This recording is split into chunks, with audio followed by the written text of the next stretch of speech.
Today, it is a great honor and privilege to welcome two distinguished guests to Talmud for Everyone to discuss the legacy and future of the monumental work of the late and blessed Rabbi Adin Even Israel Steinsaltz. With us today is none other than Rabbi Meni Even Israel, who was appointed by his father in 2005 to be the director of the Steinsaltz Center. Rabbi Meni's mission has been to complete the translation of the Jewish canon, bringing to life his father's vision, "Let my people know." Under his leadership, the center has published significant works, including the Steinsaltz Talmud in Hebrew, English, and French, the Steinsaltz Bible, the complete works of Maimonides, and a new edition of the Tanya in collaboration with Koren Publishing. Rabbi Meni has established strategic partnerships with organizations like 929, Maimonides Daily, Safaria, and Chabad.org, significantly enhancing the accessibility and reach of Jewish scholarship. He has also driven digital innovation in Jewish education through the development of the Steinsaltz Daily Study app and the Steinsaltz portal, which provide comprehensive digital access to Rabbi Steinsaltz's teachings. Ordained in 1995 by the late Chief Rabbi of Israel, Harav Mordechai Eliyahu, Rabbi Meni previously served as the campus rabbi for Hillel International at SUNY Stony Brook and the University of Maryland. Currently, he lives in Jerusalem with his wife Lisa and their 4 children, continuing to advance Jewish education and scholarship through both traditional and digital mediums. We're also privileged to have with us today Dr. Stéphanie Binder. Dr. Binder is a member of the Department of Classical Studies at Bar-Ilan University. She is the managing editor of the Mediterranean Historical Review and a research fellow at the Center for Interdisciplinary Research of the Cairo Geniza and Elijah Lab of the University of Haifa. She has authored a monograph comparing the Mishna with the work of the early church father Tertullian, titled Tertullian on Idolatry and Mishna Avodah Zarah, questioning the parting of the ways between Christians and Jews, which was published by Brill in 2012. She has also written a book in French called Tertullien et moi, Tertullian and Me, which came out in 2022. Last but certainly not least, Dr. Binder has been involved in the production of the Koren edition of the Steinsaltz Talmud, which we will learn more about during this interview. Rabbi Meni and Dr. Binder, thank you so much for setting aside some of your precious time to talk about Steinsaltz's legacy and the future of his work with Talmud for Everyone. Many lay readers, have benefited from the translation and elucidation of the Talmud by the late and blessed Rabbi Steinsaltz. In fact, here at Talmud for Everyone, we have been using the volumes of the Koren edition to read the Talmud together as a group. To begin our discussion, I was wondering, Rabbi Meni, whether you could describe what motivated your father to embark on such a gigantic enterprise. It can take years to just read the Talmud alone. What motivated your father to embark on this humongous project? He must be very bored. That must be the first reason. According to his own words, which I came around only much later, he felt that the nation of Israel, or the Israelites of the modern day, immediately after the creation of the state and so on and so forth, were very much Bible people. Everybody was a prophet.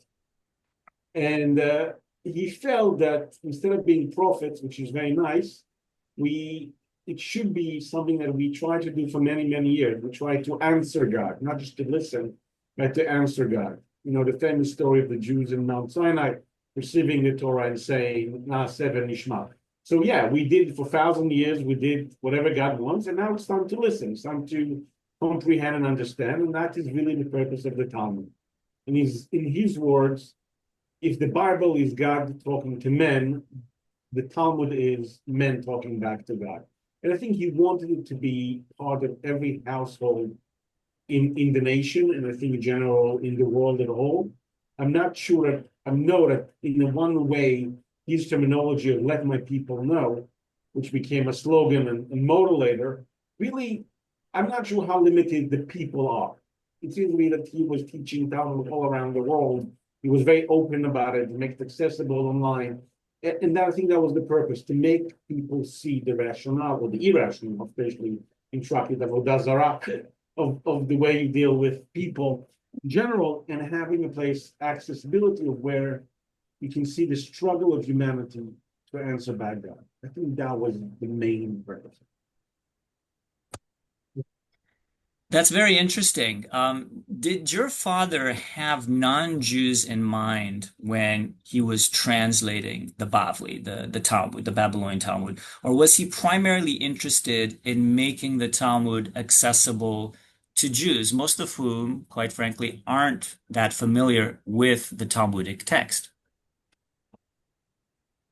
Definitely in the beginning, the main purpose and cause was Jews. Obviously, Jews looked at the Talmud as something so remote and so far, so inaccessible that, yeah, I think that was his first intention. But as you can imagine, time had moved on, and early in the 80s already, we're talking about him thinking about the English Talmud, which clearly was not really meant for Jews specifically, because anybody who has access to Random House in that time could buy it. Today, we presume that 30% of a clientele worldwide are not what we call the faith. They're not Jews as far as we know. It might be maybe bigger, might be higher, but that's about the numbers. And he never had any issue with it. He said, look, it's accessibility in the way he was actually saying, look, it might be encouraging for the neighbors of set non-Jews to go across the street and ask the Jews, can you explain me this Talmud? Maybe that will force the Jews to actually learn Talmud. That's a good point. Yeah. Um, did your father influence you in any particular way in how you approach the Talmud? I mean, it took me time to fall in love with it. It was a long struggle.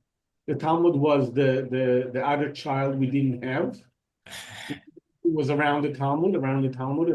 And, learning with my father was a fascinating experience. He could have been sitting reading a newspaper and correcting me when I was reading specific text. He just knew it by heart in my hand, fix it. So it took time to learn how to love it.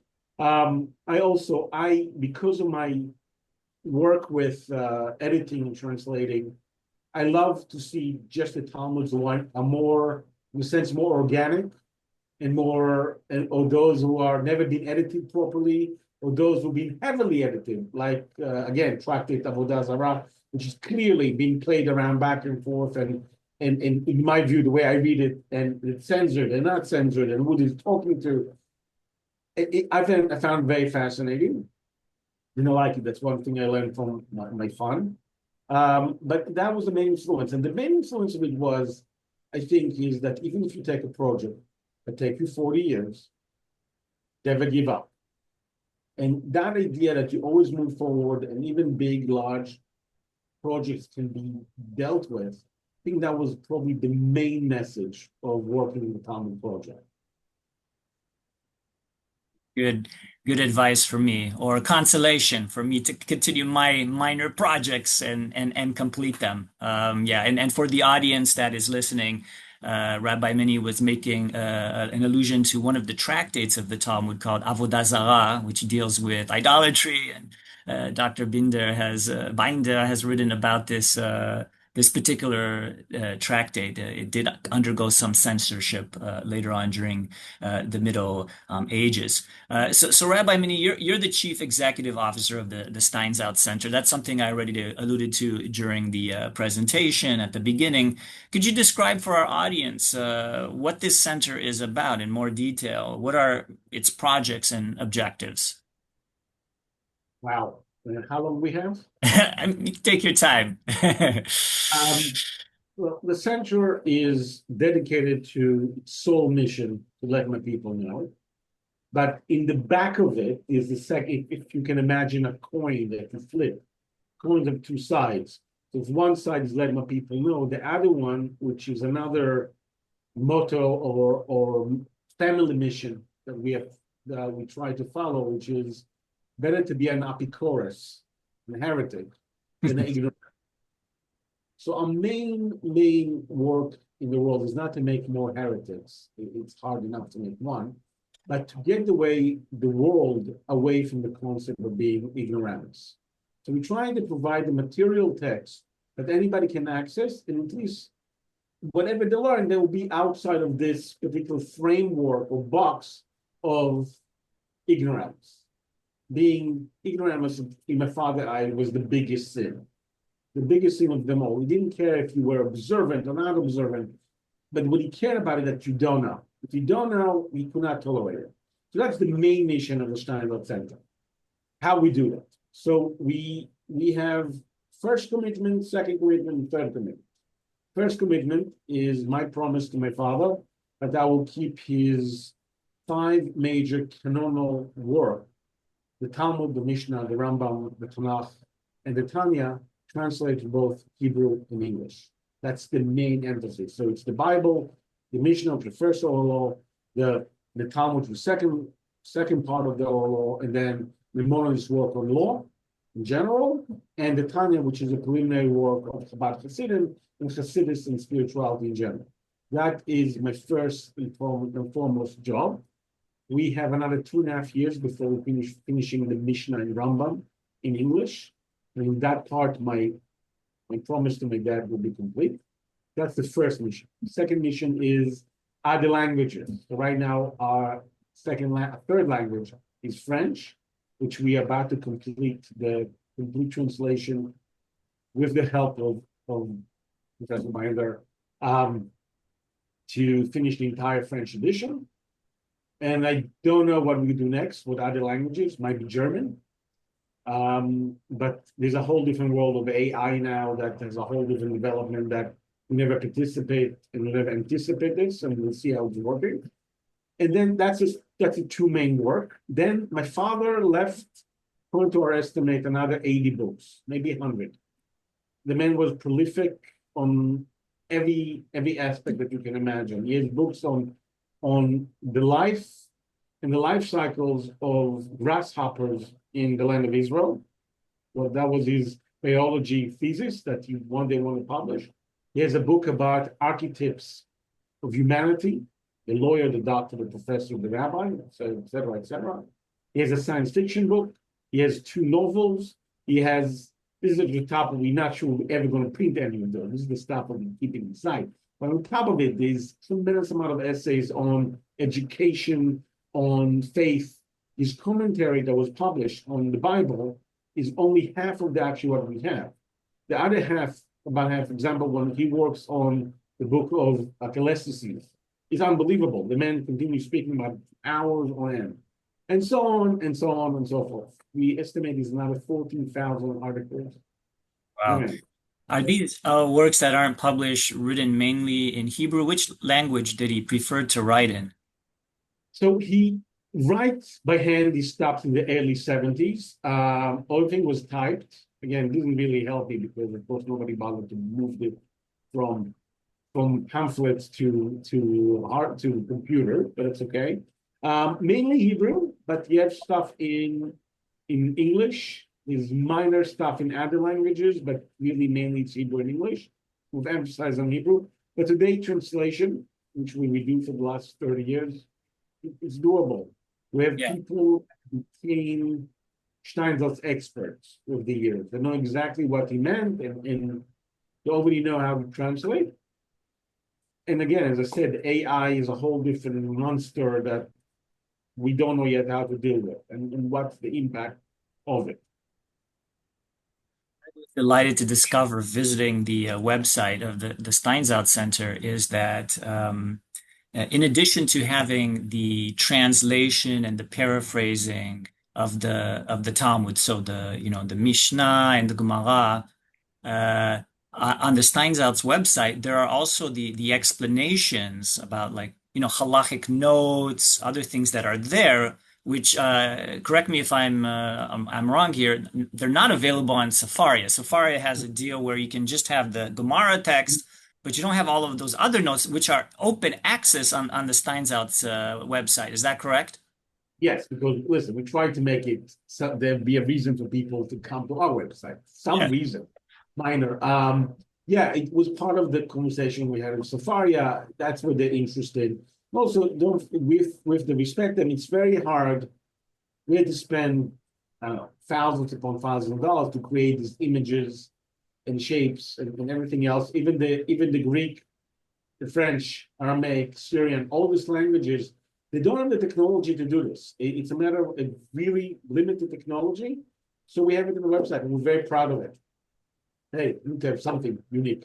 That's good to know. I mean, I'll definitely be using this tool now with Talmud for everyone. In fact, as we're talking about some of the features of the Steinsaltz translation of the Babylonian Talmud, maybe you could highlight or discuss some of those features and how does Steinsaltz's rendition of the Talmud compare to other translations that are out there, say the ones published by Cincino Press, the translation of Jacob Neusner, or the Schottenstein edition. You asked me for my unbiased opinion. Love this. Go for it. First of all, the most important thing, in my view, is the age of the translation, the modernity of the usage of language. Compared to any other edition, we are the most modern translation, at least as far as I know. And again, if I'm wrong, I'd love to know, and I will fix it if that will be done. I think my father started in Hebrew. He did not translate the Aramaic to religious Hebrew. It exists, there's terms like that, but he used specifically modern secular Hebrew. And the same thing applied to the English and hopefully the French. The French is not that good, so I'm not sure, but I think that was the goal. Goal to keep it less religious and more open-minded and more clear. So that is the big difference. The way I like to describe it is, if you have children, I don't know if you do it alone, but if you have children and you have people have the tendency to give you gifts for your kids. The worst gift ever to get is Lego set. Because it's a small old thing and you have to pick it up and run after the kids. But in the Lego sets, there's two kinds.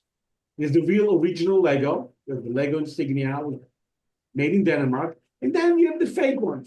That's the main difference between Steinsaltz and the rest. But that's on a note.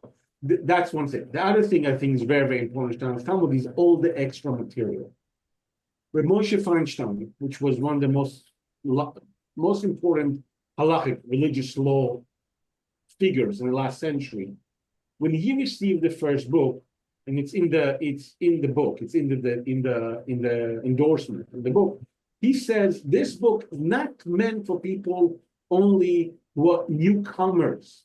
He said this additional material, the history, the historiography, the personalities, the language, that actually meant for Talmidei Chachamim, for people, scholars, true scholars of Talmud, that this will enhance their work. That was the main thing. My father always said it, and this is what I'm trying to do. And again, I hope we're successful. My father's line was, let's have a teacher in your pocket. A teacher in the pocket doesn't mean I'm going to spoon feed you. It's mean I'm giving you the tools how to learn. And that is what we do. Excellent. Yeah, in fact, for our listeners, and those who attend Talmud for everyone, the Steinsaltz edition was first a translation of the Talmud into modern Hebrew before it went into an English rendition. So there was a whole process there, and that was revolutionary. It made the Talmud accessible to many Hebrew speakers, Israelis who weren't religious per se, that now had access to the Talmudic text. I'd like to turn to some questions for now, either two of you, Dr. Binder or Rabbi Meni. And in fact, we'll have some questions just for Dr. Binder and her contribution to the Koren edition of the Talmud. This is more of an opinion question. So either one of you or both of you can answer it or decline to answer it. So thanks to the translation and the elucidation of the Talmud through the work of the late Rabbi Steinsaltz, the Talmud is more accessible than ever before. Right? Anybody can go now to Sefaria or to the Steinsaltz Center, see the text, even understand better the text. When I started the YouTube channel for Talmud for Everyone, to my great alarm, just browsing through YouTube, I came across a lot of videos about the Talmud made by non-experts with a lot of content that sadly was, for me, conspirational, polemical, taken out of context. Do you think that it's a good thing that the Talmud is now more accessible to people in general? Of course, that's the best tool we have. And again, people are allowed to ask questions, and people are allowed to ignore stupid questions. This is very common practice. You're asking stupid question, and will not answer you. It's very, very good. People are allowed to misquote the Talmud and are allowed to quote the Talmud. Some of the text in Talmud is very uncomfortable. You don't have to go to the sensational texts about the 3 years old, the 7. Some of the text that we practice is very uncomfortable in the sense of learning. We even take something that is biblical, right? The idea of Ben Sorero More, what we call translated as a naughty child, which the Talmud in Tractate Sanhedrin and a little bit in the Avodah Zarah, a little bit in other places, describe, going back and forth, describing this child, what he's done, which, by the way, he will not cut today. It won't even happen. But even in that time of the Talmud, they have a discussion, discussing it for 3.5 pages or 4.5 pages, and the conclusion, at least according to one opinion, never happened. Never will happen. It's just a theoretical conversation. I think that's one of the big differences that people forget. The fact that these are texts, and the fact we learn the text, even the fact we think the text is holy, doesn't mean I'm going to act on it. One prohibition, very simple prohibition in the Torah, is the keeping of Shabbat, right? So I'm not talking now about electricity, that it's a maybe, or this is a maybe. No, let's take something that the Torah says is prohibited. Lighting fire. I'm not talking about turning lights. Clearly, you take a match and you light it on, okay? That's prohibited.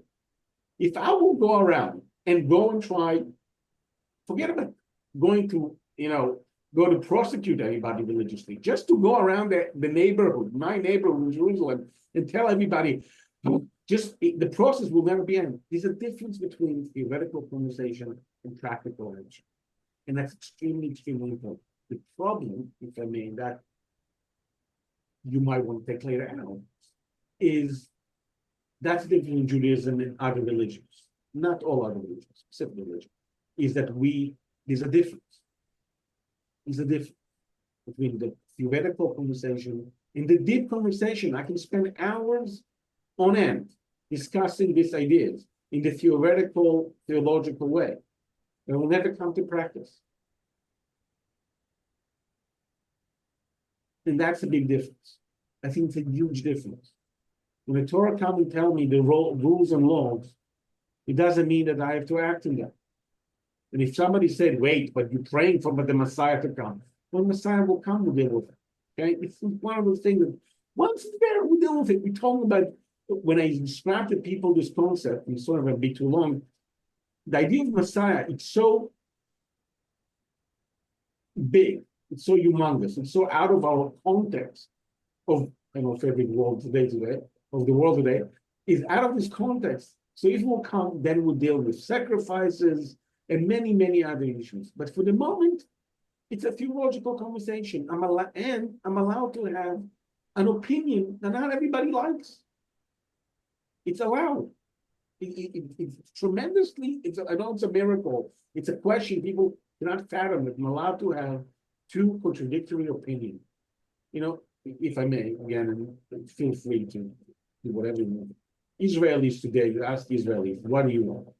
I tell you directly, they all want, I think 90% of them want to end the war. At the same time, they want to destroy Hamas and get the hostages back. I will tell you, it's very obvious to me, this is not working together. This is 3 different things, and are contradictory, but I still want them all. It's a very clear reality. I mean, it's like I want, you want a democracy and you want a perfect leadership. Doesn't work all the time. What can I do? So Judaism, I think, especially the Talmud, gives the permission to think outside the box, to hold to different opinions. Just today in Tractate Avodah Zarah, you have a discussion, very learning, you have a discussion about what you're allowed to sell and not to sell, and where you're allowed to sell it to non-Jews. A discussion. And there's a part there when one rabbi is embarrassing the other rabbi. Just telling, how can you say that? And then one rabbi is saying, basically, the description from the text is that he's become very embarrassed. Right? 2 lines later, Talmud said, oh, this never happened. That's part of the discussion. It's part of the beauty of it. So the same editor of Tractate Avodah Zarah, which I'd love to meet one day, he felt at these 2 stories, even though they're contradictory, they can be in the same place. That's the beauty of the Talmud. That's because I'm very happy it's all available and accessible. Yeah, I guess the challenge is trying to spread the word out there to people about the context and the difference between, say, a halachic discussion, about legal stipulations like lighting a fire on the Sabbath, as you mentioned, versus a more theoretical discussion or an agadic text, which is not a legal text that doesn't have the same kind of weight. And of course, the work that you're doing through the Steinsaltz Center is trying to promote proper education about the Talmud. But in the world of the what I call the Wild West of the World Wide Web, there are competing voices, right? And it's hard sometimes to speak louder than some of the voices out there. But we have to keep on trying. I don't know, Dr. Binder, if you have any opinion on this matter. I know it's kind of delicate topic. Yes, I would be happy to add that I agree with the saying that ignorance is the worst. So I do believe in wide access. And of course, as in every field, people can misunderstand what they read. But that is the price we have to pay to make the material available to people who can really enjoy it and contribute to the field. But actually, the question you're asking was already a topic discussed in Midrash Tanchuma. Now, it was a story that takes place when God foresees that the Torah will be translated into Greek. And then Moses asks whether the oral law should also be translated. And the answer in this text is the Mishna is a mystery belonging to the Holy One. And the Holy One reveals this mystery only to the righteous. And the actual meaning is that not everyone would be able to claim to belong to the Jewish people, which is obviously a part of the disputation against the Christians who presented themselves as the Varus Israel, the real people of God. So the question is not new. But I do believe it's good to have access to the text. Yes. That's a very interesting text there, Midrash Tanchuma. So we could say maybe a biblical commentary written by rabbinic sages, dealing with the fact that the Bible is now accessible in other languages, but we have at least the Mishnah, all right, which is our text, and that allows us to affirm in some way in this conflict with Christianity about who is true Israel. We have the Mishnah text. Unfortunately or fortunately, this is the whole debate, right? Is now the Mishnah is translated and everybody can read it. There are no secrets with the internet, right? So to speak. Not that necessarily people are trying to have secrets about the text, but sometimes when these texts are read outside of context, they're greatly distorted. But better to be educated than a heretic. I really like that phrase. So actually turning to your work, Dr. Binder, you were responsible for ensuring the accuracy of the explanation of the Greek and Latin loanwords that appear on the margins for those who have, like the printed edition of the Koren Steinsaltz Talmud. I'm looking here at some of the nice illustrations. I only have the black and white, the medium-sized edition here, but some of our viewers will know what I'm talking about. On the margins, sometimes there's a discussion about loanwords, Greek or Latin. I mean, there are also Persian loanwords and so forth. But you were responsible for the Greek and Latin ones. Is that correct? That is correct. All right. Yeah. So why are there so many non-Semitic loanwords, right? I mean, words from languages that are not Hebrew or Aramaic, because the Talmud is basically a bilingual text. It has an Aramaic discussion with Hebrew sources. What does this tell us about the sages of the Talmud? So this is a proper historical testimony of the relations between Jews and Greeks. We can see in the early text of the Mishnah that the approach to Greek culture was friendly. We are told that in the house of Rabban Gamaliel, there were 1,000 of students. Half of them studied Torah and half studied Greek wisdom, whatever this notion means. And since they were in contact with the dominating culture and they were the representatives of the Jews, they were allowed several things that were forbidden to others. So we also encounter several discussions on the permission of translating the Torah into a foreign language. And the conclusion that the texts reach at the beginning is that only Greek is permitted because of the verse in Genesis that Japhet shall dwell in the tents of Shem, which means that the Greeks are accepted in the Jews' culture. So as long as it does not contravene Jewish requirements, of course. That means that in early times, interaction between Greeks and Jews was taken almost for granted. But then, throughout the time, and because of specific historical events, such as the destruction of the Second Temple, and later because the Christians used the Greek version of the Torah to provide exegesis in contradiction with Judaism, we find more and more text, and especially in the Gemara, that explains that the community should close itself to foreign influences and not interact with foreigners. So we get a whole story of this decision to preserve the Jewish particularity and to avoid contact with Greeks, Greek speakers, and especially Romans who defeated the Jews. But in the facts, when you read the text, it is obvious that the late Tanaim, who redacted the Mishnah, and the Amoraim, who redacted the Gemara, were well aware of Greek and Roman practices and beliefs, and even in the vocabulary they use, you can see that they were familiar with basic concepts in those languages and even influenced by the culture. And they do discuss even philosophical topics, like without saying it. They refer to something and say, but this we don't discuss. Okay, because we know exactly what this means, but we don't want to bother our followers with that. It's a fascinating question to me because in some ways it's a reflection of a wider question, which is Jews in general, Jews living in the diaspora, or Jews even living in their own land, but at a time when it was dominated by Greek and Roman culture. How do they interact, right, with their surroundings? How do they belong to their environments? And so it's really interesting to see so many of these Greek and Latin loan words that are in the Talmud.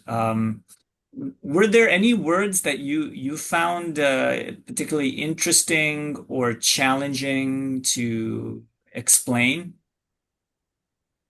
I should say that everything was challenging. It was a very complicated task because, first of all, when the Greek and Latin came in transliteration in Hebrew or English, it was difficult to reconstruct the word in the original language. And when they were written in Greek and Latin, in general, it was a computer who took out the words from the original text, and most of the time it was either flawed or misspelled, and often the explanations that appeared gave me no clue of what the original intention was. So I had to think a lot and make research to find out what word the commentator, whether either Adin Steinsaltz or the ones from whom he took the commentaries wanted to write. So it became a kind of very satisfying process with a lot of, eureka moments. Yeah. When I managed to finally discover the right word. And since in the end you see again and again the same kind of words from one tractate to another, it became easier, and we could create a lexicon of the words that appear in the Talmud. So to answer your question, everything was challenging, and everything became noteworthy. Yeah.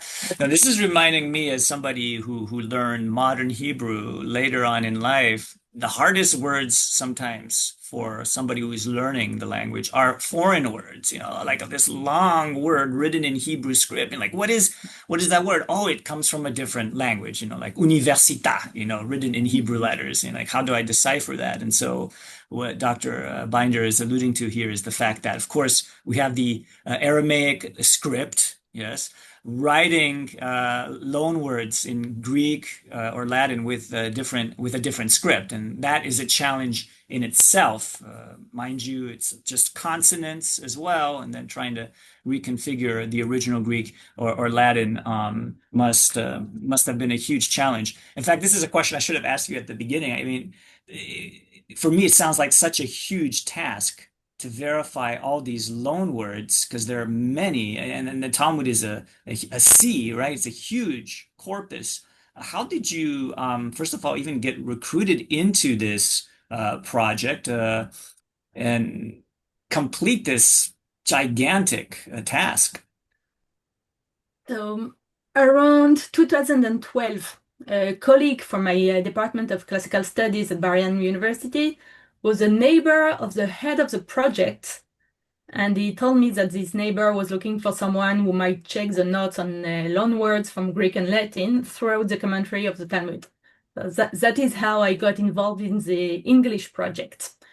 But as Rabbi Meni said, it's very, we are at the cutting edge of technology. Everything is digitized, and you have a lot of staff. Every team has their own project. So you have the repartition between people who are in charge of the notes, and they will devote their time only to the notes. You have the translators of the main text who focus only on the text. And you have the editors of the Hebrew and Aramaic, and they work only on the Semitic text. So when I got my part, I had already a lot of people who worked on it before. So I got the notes with the English translation. And every time a word was explained via Greek or Latin etymology, or suspected to have Greek or Latin roots, the English text mentioned literally the word Greek or Latin, so that I only had to navigate through the text with a basic find tool and jump from one etymology to the other and from one tractate to the other. It is indeed a lot of work, but the process went very smoothly because I could locate exactly where my part was. Yes, I see.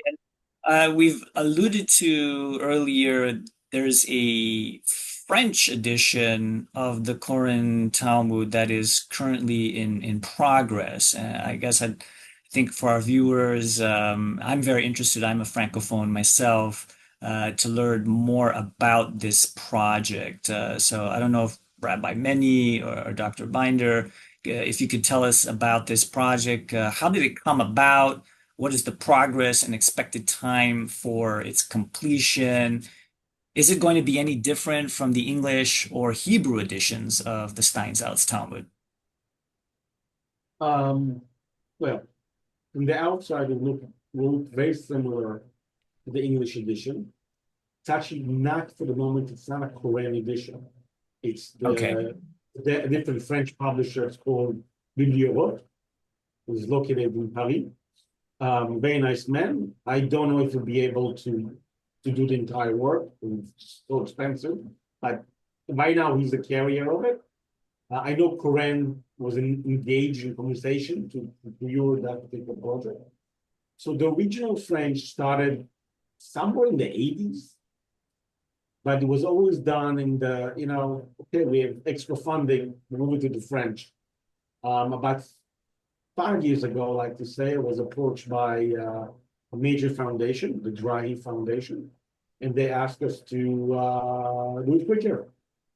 So we did it, and we did it to start 5 years ago, and the schedule is to finish, say, before, inshallah, in December of this year, to finish the entire French document.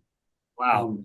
The actual publishing might take another 6 to 8 months afterward, but vis-a-vis our work, the plan is December 31st. And will this text be available on the Steinsaltz Center as well, its website? Eventually, it's a matter of funding. That's all. It's a matter of funding. I think my plan is to make everything accessible. Not saying everything will be free, but everything will be accessible. Again, it's going to be a significant amount. We're not talking about $1 million here. But the idea is to make it accessible, but it really depends on where we're at and what is our funding in that moment. To upload a page costs money. It's just the way it works. It's code and so on. It's true again. AI does advance it, but yeah, it's in the plans, and we hope to do it very soon. Mhm. I can share a memory from my childhood when a few tract texts were published from time to time in French, and it was always a big event to get a new volume. And then it stopped for a long time, and I was very happy to take part in the production of the new version with all the modern adaptations inherited from the English version. So, Yeah, because there isn't a whole lot in French. I mean, as far as the Talmud, I mean, translation-wise, compared to like English translations or even German that's true. translations, right? So this is a Mhm. very exciting project. Yes, And it is. it's much harder also. We translate anything from Hebrew to English, there are 1,000 translators. Only not, you can, any request you want.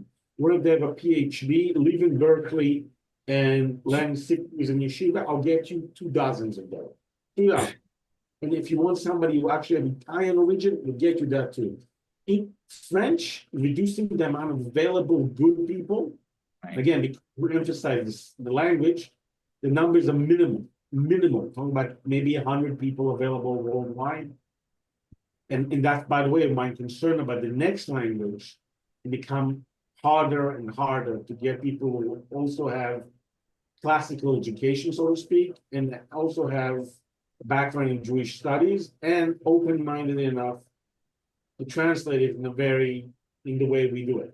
So yeah, it's much harder. Yes, yes.